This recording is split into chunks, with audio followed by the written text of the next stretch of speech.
I'm back, whether you fucking like it or not. Give it up for Suspicious Light, who I gave the worst introduction to in all the history of music. They didn't seem to mind, though. Fuck, I was entertaining them for a while because you all were completely ignoring me like I care. What you don't understand is that for all eternity you'll be stuck with me doing bullshit like this. That will be your punishment. Is this the 6th level, Bill? You know,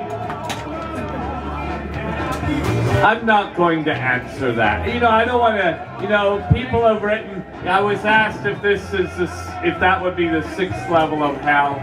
I don't want to give it all away. There should be surprises, you know? I mean, if you were really trying to be good, I would tell you, but since you're all really all fucking assholes, deliberately fucking up your lives and the lives of everybody around you, you know what's happening, you know where you're going, so there should be some surprises left. Okay, all my friends will be there. Everybody will be there. You were early in the beginning. See, everybody is, I'm getting all your motherfucking souls. You know why heaven is heaven? Nobody's there. You don't fuck it up with your wants and your needs and your issues. Nobody needs that shit. Certainly not in heaven. I'm actually going to go topical for a moment. As you're all aware, there's this whole controversy with de Blasio and Bill Bratton and the police and the broken window policy. But I think many of you fail to understand Bill Bratton's genius. You see, every time a window is broken, it costs money to replace. But if you kill a human being, all you have to do to replace them is fuck more. And that human being that you killed is a potential window breaker anyway. So it's a win-win situation. Even the recent spate of shootings in New York can be considered a good thing. But I must caution you, if you're going to go around shooting people, practice. Too many children are being shot, and that's a terrible thing. A child is small and doesn't have much stopping power, and a bullet can easily sail right through a child and still break a window.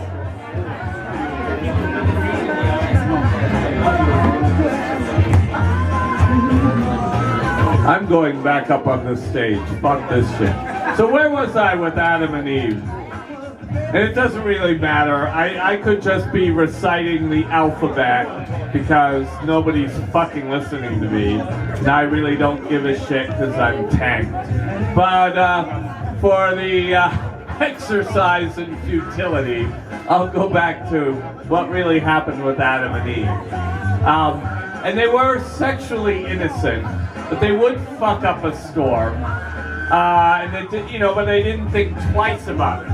But an important note here is that every afternoon, Adam would visit Lilith, his first wife, who was proved too willful, self-reliant, and intelligent to be a suitably docile and subservient companion, hence Eve. But Lilith was a much better lay. So Adam would excuse himself out the back door of the garden to plow the front and back door of Lilith. This left Eve free to her own devices. And here is where the serpent entered the story. You see, the serpent was my pet, a large python that dwelt in the tree of the fruit of the knowledge of good and evil. Eve liked to watch the serpent and noticed, with complete innocence, mind you, that it resembled a massive, sinuous penis, much greater than Adam's. And she began to wonder again with the purest of innocence what that serpent might feel like between her legs. She came to learn that one of the serpent's favorite meals was bird's eggs, which were plentiful year-round in Eden. So Eve concocted an innocent little plan.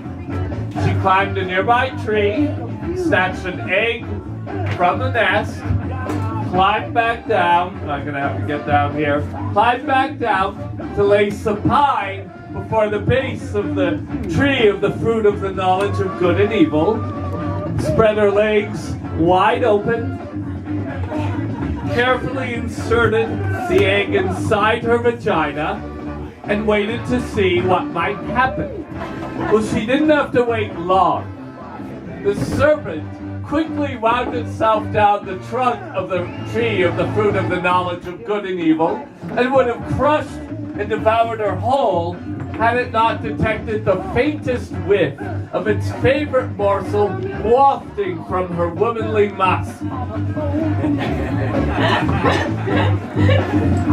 Oh, sorry, Steve. That's what you fucking get. Hey, I'm up for a little autoerotic asphyxiation. How much time do you guys need? We don't know. We have to see. You have to just keep on talking. Oh, okay. So, having been rudely interrupted from a climactic on many levels stories, where the fuck was I? Oh, yes, and garroted. This would be easier for me to remember if I wasn't drunk. Oh, yes. The serpent's head approached the gates of Eve's sex, its tongues flickering across her partially... I have no room to operate here. Well, fuck it. Its tongue flickering across her partially exposed vulva and clitoris, sending her into paroxysms of erotic joy. She shrieked unparalleled ecstasy as my pet plunged its head deep inside her, expecting wetness, and finding its quarry, extended its jaws and swallowed the egg, blessing Eve with a soul-shattering orgasm! The serpent, having procured its delicacy, hastily withdrew, but Eve was now hooked. And day after day she would rob the paradisal flock of one or more of its progeny to get her reptilian groove on. This all might have been fine, except that eggs, being the fragile things that they are, would sometimes break inside of her, and the fragments proved not so easily forthcoming. Adam, upon attempting to enter Eve, sliced his still innocent member upon the shards and was quickly dissuaded from conjugating with her. They were still dear friends, but this was not good enough for God, who came down to me in a fury as if he didn't know that this was all going to happen. Satan, you must do something about that filthy pet of yours. I told you not to keep it in my garden. Even with its with its legs removed, it is causing me no end of problems. You must do something now. Now I must give you a bit of background information so that you'll understand the predicament that God was in. God, you see, is an African and created the first race of man in his image. There are, however, an infinite number of universes, and they're all ruled by angry Africans, each in fierce competition with one another. If that were not terrible enough, they're all gay and desperately want to have sex with one another, but no one wants to be the bottom. Rather, they fume in cosmically charged sexual frustration, begrudging the pleasures they deny themselves upon their own creations, whom they all genetically encode with homosexual desire. Go figure. The story is told elsewhere. I just have to... How close are you? Oh, we're going to race Oh shit. Okay. Your loss.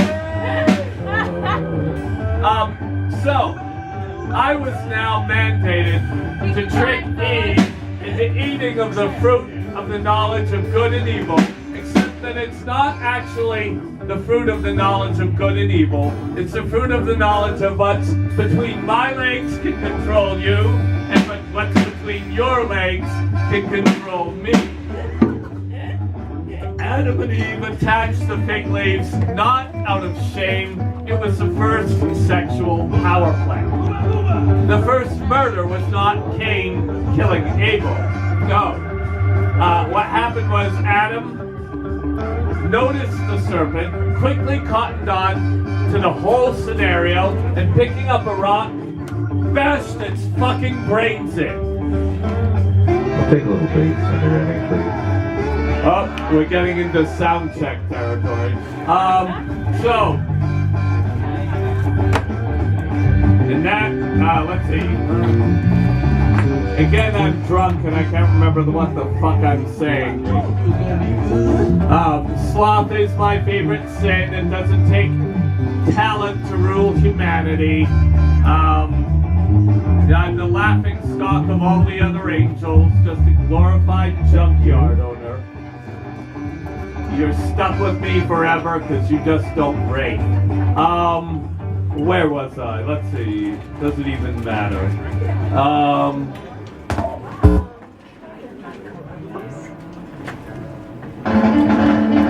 Well, I can start another story about Jesus. I'm sure this will get interrupted, but it's amusing, and you have to understand that just because there's much in the Bible is true, it doesn't mean that everything in the Bible is true.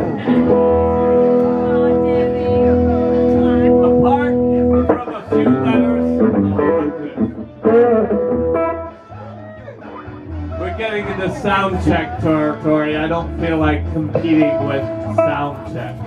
I'm too lazy and drunk to care to do that.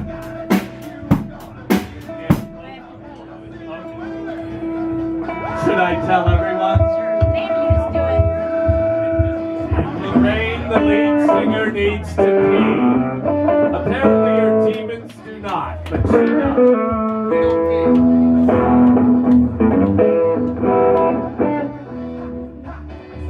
Missed opportunity. I was thirsty. But,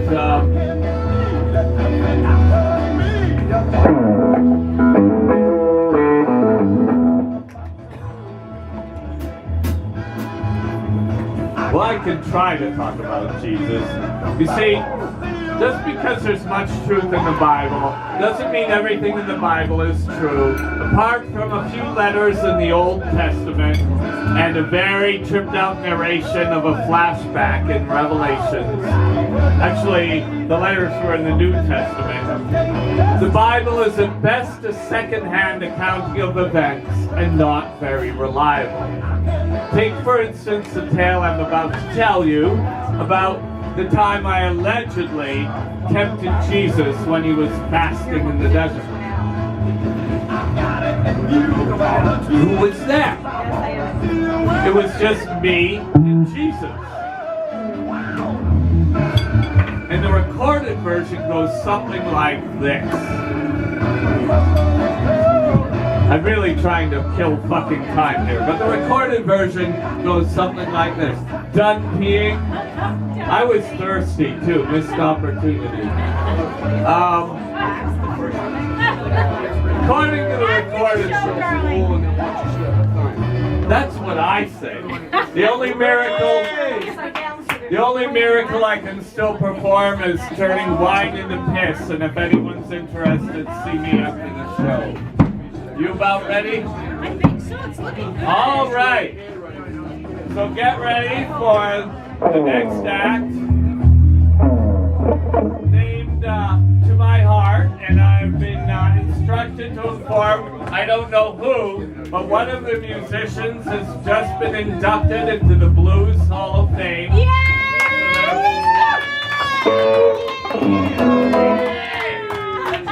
He's You're still going to burn in hell, but enjoy it while it lasts. So, you're in for some very hardcore blues and other shit. Please give it up for Lorraine and Lorraine Leckie and her demons. Give it up for our sound check. Now we're going to do our sound check, but that won't take as long as Satan. Satan, you're lovely. Thank you. Name right? I mean, seriously, dude. I love him. Can I have some of your guitar, Lorraine? Yeah, stand by on that, brother. There's such a thing as the bare minimum. You know what I mean? Going outside this cigarette. Carl, you got me in? Think so. You got the blues junior on. Nah. It's on.